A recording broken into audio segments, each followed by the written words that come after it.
Hello everyone. On today's video, we're going to be talking about the different guns that we use for spraying our cars. I'm going to start by going to the most basic guns we have. This is the hvlp 1.7. This is one of the older versions. I think this is made by Spectrum right here. This is one of the guns that we use that is one of the most basic ones. And for primer, we've been using these. It works pretty good. We're happy with the outcome of what we can get out of these guns for primers. They are very basic guns, and I like them. I just wanted to share the ones that I use. And we recently got this HDE. This is a new version of the Black Widow. This is a 1.3, and this is a pretty good gun that we use. Whenever you're going to be painting a car, you want to make sure you have a good quality gauge. These gauges are probably about $80 to $100, so they are not cheap. But you want to make sure that whenever you're spraying any paint, that you have the specs of the pressure you need to be spraying your paint at. And I'm going to be honest, I've learned the hard way. We never really used a gauge, and I always had like issues with the paint. I was just spraying to whatever I thought it was right, but I was way off, and I always had issues. So now I find the specs of my paint and the specs of the gun, and I try to find like a point where the finish of the paint is going to be great. But just keep that in mind. No matter what gun you use, you want to make sure you know your pressures. And so this is like the entry level guns that we have. And we have a pretty good finish with these guns. Another gun that we have that it's old, but it always worked really good for us, is this sata. This is a 4000 hvlp, and this requires for you to spray with a lot of air pressure. So this is the Jet 4000 hvlp. It's funny, this gun I bought it probably about 10 years ago. And it's been incredible. We spray candies, metallics, and all kinds of things with this gun, and it's always worked. However, we've been trying different guns and newer guns because we want to be able to get better at what we do. And this is a really old gun, but so this is another gun we use. Then I'm moving up. The next gun that we use and that's really good is this Tekna Prolite. This is a 1.3. This is also an older gun, but it works really good. The finish on this, we use this for clear coat.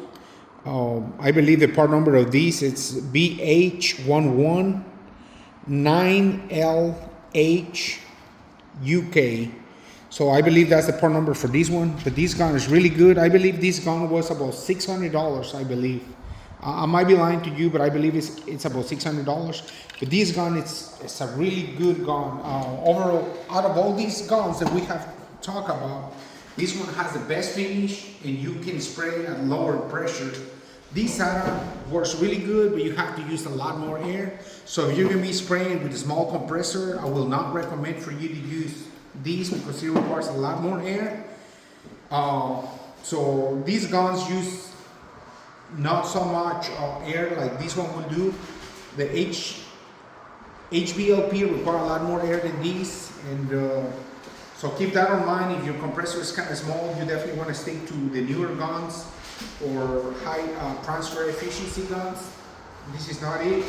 And then now we were spraying a car last year, and we were having issues with our guns and the paints that we were using. We were spraying a candy paint, and I was advised to go ahead and get a decent gun or a better gun than the ones that I've been using. I believe this prolite, it's a really good gun, and I could use this for what I was doing, which is the candy. This is actually recommended for candy. However, this was my gun that I used for clear, and I tried to stick to having a gun for my metallics, a gun for my solid colors or candies, and so I wanted just to go ahead and get a different gun, and we went ahead and buy these. This is a DB1, and this is the digital version.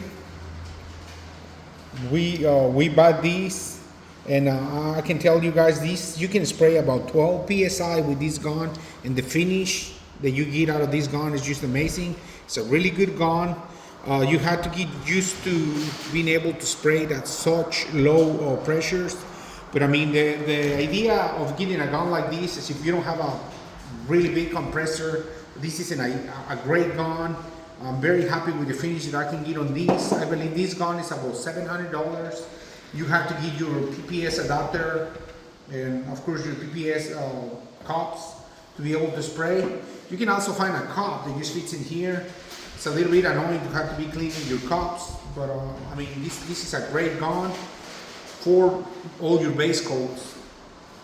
There's a lot of people who've been spraying their clear coats with this gun. I have not tried it for clear, so I cannot, just give you honest opinion on that. But I've heard this is a great gun, even for the clear coats. And now we're gonna get to this one. This is WS400. This gun we're using for the clear is pretty much the best gun I've ever got my hands on. This is the WS400 Evo. I believe this gun was more on the $800 range. I've heard a lot of good and bad things about it, but I wanted to, since I was having such a hard time with what I was spraying, I decided to go ahead and get it. And I'm telling you guys, this is probably one of the best choices I've made. I spent quite a bit of money on these two guns, but I was very happy with the results. And there's a lot of videos out there on YouTube that says that if you know what you're doing, you really don't need a high-end gun. However, I'm gonna disagree with that because myself, I'm not a professional, but I have sprayed with these different guns, but the finish is never all that great. And now someone like me with no experience being able to spray with a gun like this DB1 and having a better finished product, it's I can tell you having a quality gun definitely makes a difference. I'm not trying to persuade you to buy a high-end gun, but I'm just letting you know that if you do spend the money, you'll definitely have a better finish. You have to learn the settings of how to set it up to spray. I've learned myself when I sprayed the first time, it looked like bad, to be honest. But it's just because I didn't know how to set it up. So you need to do your research, find out what pressure, how to set up the actual gun itself. And once you do, you'll be surprised and amazed how good this thing performs. The same thing for the clear cut gun. First clear I sprayed, I was having a hard time because the fan is massive. But once I've actually taken the time to research and find a way to set it up, I was very happy. I could not be happier with anything. And if I would have known that I was going to be able to have the kind of finishes that I can do with these guns now, I would have bought these a long time ago. But anyway, that's going to be all for today. I wanted just to share the difference between all these basic guns. Like I said, this one started at 150 bucks. This one was probably, don't remember, but I believe it was $700-800 when I bought it. And that was 10 years ago probably. This is about $600-700. This is probably $700 to 800, and probably the same for these. But you can have an idea, and I definitely think these higher end guns are the best. And I just wanted to share that with you guys, and that's all.